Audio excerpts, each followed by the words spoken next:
Hey guys, today I'm going to tell you how to fix connection to server failed on iPhone. If you're using any iPhone and you're having this type issue that connection to the server is failed, so let's see how can you easily fix that issue. So first of all, you have to go to your home screen and here just go to your quick settings or control center, and from here you have to make sure that you are connected to a stable internet connection.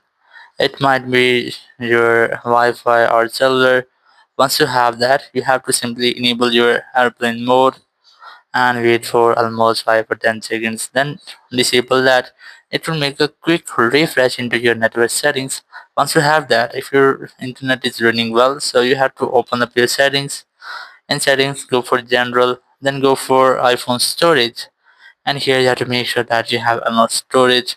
If you are having any storage issue, so you must have to delete something from your phone, and in this way, if you are still having the same issue, so it might be there is any problem into your network settings, so you must have to go for your general, then select transfer or reset iPhone option, select reset, then select reset network settings from here.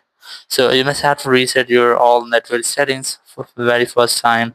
So you have to keep in mind that if you are going to reset your network settings, it will remove all of Wi-Fi passwords from your phone. It might be or delete all of your Bluetooth connected device.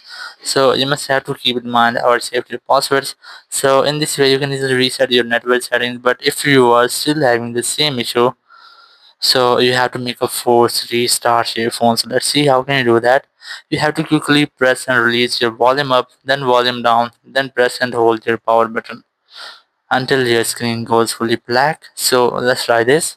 First of all, quickly press and release volume up, then volume down, then press and hold your power button and wait for your screen goes fully black. It might take a while, so you just have to wait for it and then wait for Apple logo here. Once you have Apple logo, you have to release your buttons and wait for your phone restarting. So after restarting, you can easily use your any app or your Gmail app. So it will almost fix your issue. But if you're still having the same issue, so you must have to try again after an hour. So it might be that your Gmail app is down, so you have to wait for that. So in this way you can easily fix connection to server failed on iPhone. Thank you very much for watching the video. Until next video, bye bye.